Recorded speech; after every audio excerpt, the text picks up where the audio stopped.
राधे राधे मेरी YouTube family. आज आप सभी के लिए लेकर आई हूँ नमकीन की एक आसान सी रेसिपी। वैसे तो मैं नमकीन की बहुत सारी रेसिपियाँ आपको दे चुकी हूँ, आप सभी ने भी बहुत ज़्यादा पसंद की है और जिसको भी मैंने ये नमकीन बनाकर खिलाई है उन्होंने भी इसको बहुत ही ज़्यादा पसंद किया है। आज मैं एक ऐसी नमकीन की रेसिपी लेके आई हूँ, चाहे तो आप इसको डेली वेज के लिए बना लो या फिर आप व्रत रखते हो और व्रत में कुछ अलग सा खाने का मन कर जाता है, आप उसके लिए भी बना सकते हो। मतलब एक बार बना लो और कई महीनों तक आराम से इसको स्टोर करके खा लो, ठीक है ना। बहुत ही आसान सी रेसिपी है, तो चलिए शुरू करते हैं। पहले बता देती हूँ, इस सारी नमकीन को मैं केवल अपने घर के लिए नहीं बना रही हूँ, ये कहीं मुझे भिजवानी है। मतलब किसी ने बोला था कि हमारे लिए नमकीन बना दो, तो उनके लिए नमकीन बन रही है। वैसे मेरा यहाँ पर कोई प्लान नहीं था, मेरे पास पहले से नमकीन रखी हुई है। नमकीन बनाने के लिए मैं यहाँ पर बेसन वगैरह का बिल्कुल भी इस्तेमाल नहीं करूँगी। सिंपली मैंने 4 मोटे मोटे से साइज़ के आलू ले लिए हैं। मेरे घर में अक्सर सब्जी बनाने के लिए भी अच्छे वाले ही आलू आते हैं, खासकर जैसे कि चिप्सोना के होते हैं या फिर 3797 के होते हैं। दोनों ही तरीके के आलू बहुत ही बढ़िया होते हैं। चिप्सोना के आलू होते हैं जिनसे हम इस तरीके के नाश्ते बनाते हैं तो उनका कलर एकदम वाइट आता है। 3797 के आलू होते हैं, कोई और अच्छा आलू होता है तो उसका थोड़ा सा कलर ना हमारा गोल्डन ब्राउन हो जाता है, पर खाने में दोनों ही अच्छे लगते हैं। चारों आलू को मैंने यहाँ पे छील लिया था, एक बर्तन में पानी ले लिया था। सबसे पहले मैं इसके लच्छे बना रही हूँ, तो मैं यहाँ पर 2 तरीके के लच्छे बनाऊंगी क्योंकि नमकीन में 2 तरीके की नमकीन अलग अलग सी देखने के लिए मिल जाएगी और वो मेरी आलू से ही बन जाएगी। टेस्ट दोनों का अलग अलग ही होगा, ऐसा भी नहीं है कि दोनों का टेस्ट एक ही होगा। पहले मैंने यहाँ पर ये बारीक वाले लच्छे कट कर लिए हैं और अब मैं पापड़ी टाइप लच्छे कट कर रही हूँ। तो मैंने यहाँ पर इस कटर को चेंज कर लिया था। इस मशीन के लिए काफ़ी सारे कमेंट्स आते हैं जिसका लिंक मैं बहुत बार आपको दे चुकी हूँ। इसको मैंने अपनी लोकल मार्केट से ख़रीदा था। इसमें कम से कम 10-12 तवे आ जाते हैं, यानी कि जो कटर है ना वो आ जाते हैं। तो इससे कई तरीके की हम नमकीन बनाकर तैयार कर सकते हैं। दोनों ही तरीके के लच्छों को मैंने कर लिया है तैयार। अब ये जो लच्छे हैं ना इनको हमें बहुत ही अच्छे से धो लेना है। तो मैं आपको यहाँ पर दिखा रही थी, इसमें पानी डालना है और इनको चलते पानी में धोना है, बल्कि मैंने आपको केवल पानी डाल के दिखाया है।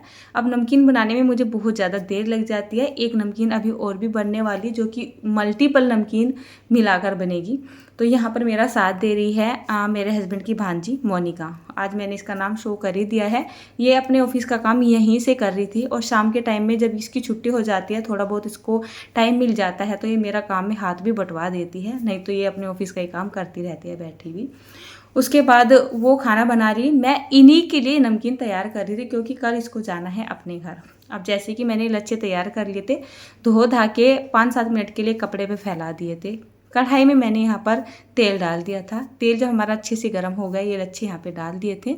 जब भी हम इस तरीके के लच्छे बनाते हैं तो इनको सीखने में थोड़ा सा ज़्यादा ही टाइम लगता है। नॉर्मली हम धूप में सुखाए हुए लच्छे बनाते हैं तो वो कुछ ही सेकंड में फ्राई हो जाते हैं, लेकिन इनको लग जाती है 5 से 6-7 मिनट का टाइम। तो जब आप देखो तेल का टेम्परेचर एकदम से तेज़ गर्म हो रहा है तो गैस का फ्लेम भी एकदम हाई कर दो और कढ़ाई थोड़ी सी बड़ी ले लो ताकि तेल आपका बाहर ना निकले और इन लच्छों को फ्राई करके तैयार कर लो। तो देखिए क्या बढ़िया है, हमारे लच्छे बनकर तैयार हो चुके हैं, एकदम क्रिस्पी क्रिस्पी से और एकदम कुरकुरे से, है ना। तो चलिए इनको मैंने प्लेट में निकाल लिया है।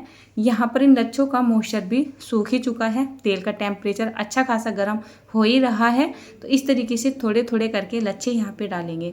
एकदम से सारे लच्छे हम यहाँ पे नहीं डालेंगे। क्या होगा अगर एकदम से सारे लच्छे डाल दोगे ना तो तेल में बहुत ही तेज़ी से उबाल आएगा, तेल बाहर निकल जाएगा, कढ़ाई भी ख़राब हो जाएगी। जल्दबाजी में मुझसे तो यहाँ पर ऐसा हो गया था।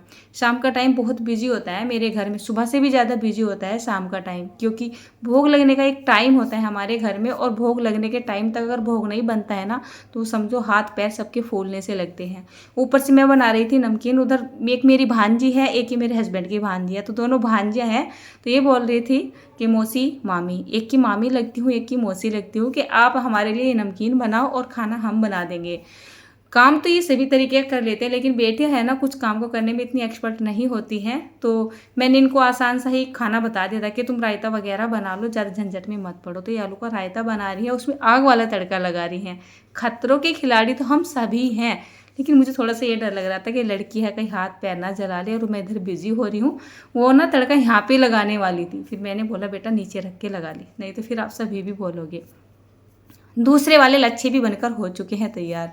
ये चिप्स मैं अक्सर घर में बना के रखती हूँ, उबाल के धूप में सुखाने वाले। तो चलिए थोड़ी सी चिप्स को भी फ्राई कर लेते हैं, क्योंकि व्रत में चिप्स खाए जाते हैं और किसी भी नमकीन में आप देख लो चिप्स वैसे बहुत ज़्यादा नमकीनों में आते भी हैं। तो इनको फ्राई करने में तो बिल्कुल भी टाइम नहीं लगता है, सेकंडों में ये फ्राई हो जाते हैं। यहाँ पर मैंने चलिए चिप्स को भी फ्राई करके तैयार कर लिया है। इन चिप्स की रेसिपी मैं आपको दे चुकी हूँ, आप देखना चाहते हैं तो मेरे चैनल पर जाके देख सकते हैं, और नहीं मिलती है तो आप मुझे कमेंट करके बता सकते हैं। मैं आपको डिस्क्रिप्शन बॉक्स में कमेंट बॉक्स में उसका लिंक दे दूँगी, या डिस्क्रिप्शन बॉक्स में उसका लिंक दे दूँगी। उसके बाद मूंगफली तो एक तरीके से जान होती है किसी भी नमकीन की। मुझे ऐसा लगता है आज तक मैंने जितनी भी नमकीन खाई है ना, एक दो को छोड़ के, सभी में मूंगफली तो एक मेन रोल निभाती है, ठीक है ना। तो अच्छी लगती है, कहने का मतलब ये है। तेल का टेम्परेचर थोड़ा सा लो करेंगे, गैस का फ्लेम लो करेंगे, मूंगफली डाल के इसको कम से कम हमें 2 से 3 मिनट के लिए अच्छा सा क्रिस्पी होने तक फ्राई कर लेना है। जलाना नहीं है ज़्यादा। कभी आपको ऐसा लगे तेल के टेम्परेचर को तेज करके और फटाफट से इनको डाल के निकाल दो, जल जाएगी, अंदर तक सीखेगी नहीं, कुरकुरी नहीं बनेगी, कड़वाट बना जाएगा। उसके बाद ये है थोड़ा सा गोंद, तो इसको भी हम डालेंगे। कोई कोई इसको बोलता है मोटे वाला साबूदाना, हम इधर गोंद ही बोलते हैं। तो इसको मैंने काफ़ी सारी क्वांटिटी में फ्राई करके रखा हुआ है। मैंने बोला मैं और भी बहुत सारी नमकीन बनाती रहती हुई, अभी बनाऊंगी भी, तो मैंने इसको एक बड़ी सी कढ़ाई में फ्राई कर लिया था। एकदम बढ़िया से इनको फ्राई कर लेना है। गोंद भी हमारा फ्राई हो चुका है। और उसके बाद यहाँ पर हम ले लेते हैं थोड़ी सी किशमिश। अब नमकीन को एकदम शाही अंदाज में बनाएंगे, और किशमिश ना डाले ऐसा हो ही नहीं सकता है। तो तेल के टेम्परेचर को थोड़ा सा लो कर देंगे। उसके बाद इस किशमिश को कुछ इस तरीके से उलटते पलटते हुए फ्राई सा करके तैयार कर लेंगे। छल्ली में फ्राई कर लेते हैं ना, तो थोड़ी सी आसानी हो जाती है। कितनी बार ना तेल के अंदर से चीज़ें निकालते निकालते काफ़ी टाइम हो जाता है, तो वो जल जाती है। तो इस तरीके की चीज़ें जो जलने वाली हो, तो उनको आप जल्दी से फ्राई करने के लिए छलनी वगैरह का ही यूज़ करें। उसके बाद मैंने यहाँ पर लिए हैं थोड़े से मखाने फ्राई होने में तो ले ही लेते हैं थोड़ा सा टाइम, करीब 2 से 3 मिनट का। और ये निकालते निकालते जलते भी नहीं है, तो डायरेक्ट मैंने इनको तेल में डाल दिया है। अच्छा, यहाँ पर जो मैं नमकीन बना रही हूँ ना, इसको बना रही हूँ रिफाइंड ऑयल में। सरसों के तेल में हम इसको नहीं बना सकते हैं। अगर मैं इसको सरसों के तेल में बना देती हूँ ना, तो पूरी नमकीन आपकी थोड़ी हार्ड हो जाएगी और उसका कलर बहुत ही ज़्यादा डार्क सा हो जाएगा, ऐसे में अच्छा भी नहीं लगेगा। आप रिफाइंड इस्तेमाल नहीं करना चाहते और घी कर सकते हो ना, तो आप इसको घी में फ्राई कर सकते हैं या बना सकते हैं, मेरा मतलब ये है। उसके बाद मैंने यहाँ पर लिए हैं कुछ काजू।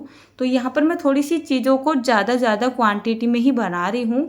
मुझे यहाँ पर 2 नमकीन बनानी है, और दोनों नमकीन में चीज़ें सेम चाहिएंगी। कुछ चीज़ें अलग से भी बनाऊंगी, वो आपको दिखाऊंगी, क्योंकि वो दूसरी नमकीन की रेसिपी में आपको देखने के लिए मिल जाएगी, ठीक है ना। मुझे डबल फ्राई करना पड़ता, तो मैंने एक ही साथ इनको फ्राई कर लिया है। चीज़ें तो सेम ही जाने वाली है, पकने का, सीखने का, बनने का प्रोसेस सेम ही होता है।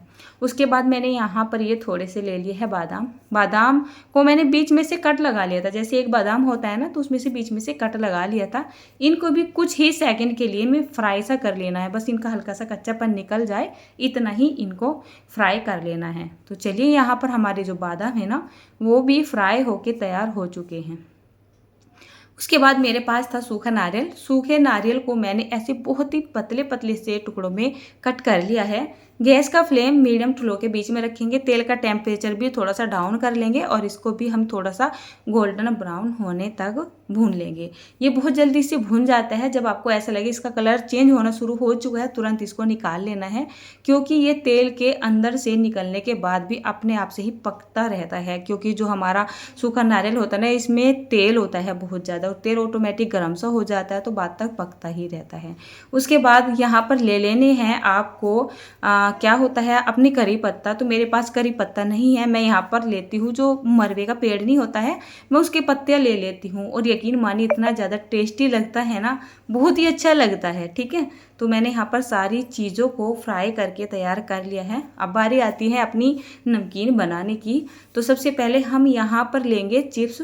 तो जो चिप्स है ना, जितने आपको इसमें डालने हैं आप इतने चिप्स ले लीजिए, कम ज़्यादा कोई भी चीज़ आप अपने हिसाब से कर सकते हैं। अब ये जो चिप्स है, इनको हम थोड़ा सा मोटा सा तोड़ सा लेते हैं, या एक तरीके से बचूर सा लेते हैं। साबुत चिप्स रह गए तो फिर नमकीन में देखने में अच्छे से नहीं लगेंगे। तो कुछ इस तरीके से इनको हल्का सा तोड़ लेते हैं। तो देखिए क्या क्रिस्पी चिप्स हमारे ये बन के तैयार हुए हैं।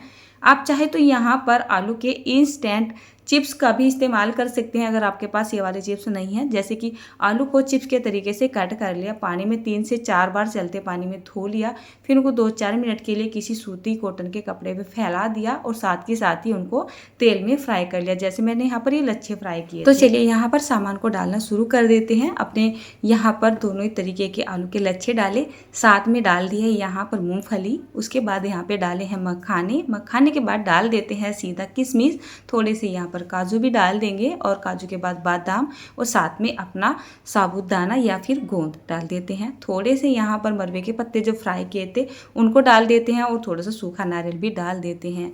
अब व्रत के लिए नमकीन बना रहे हो तो केवल यहाँ पर सेंधे नमक और काली मिर्च पाउडर का इस्तेमाल कीजिएगा।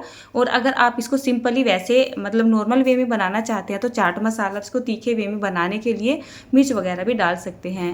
लेकिन मैं आपको सजेस्ट करना चाहूँगी अगर आप इसको नॉर्मल वे में भी बना रहे हो ना तो आप यहाँ पर केवल सेंधा नमक और काली मिर्च पाउडर का इस्तेमाल कीजिएगा, ना चाट मसाला का, ना किसी भी और मसाले का इस्तेमाल कीजिएगा।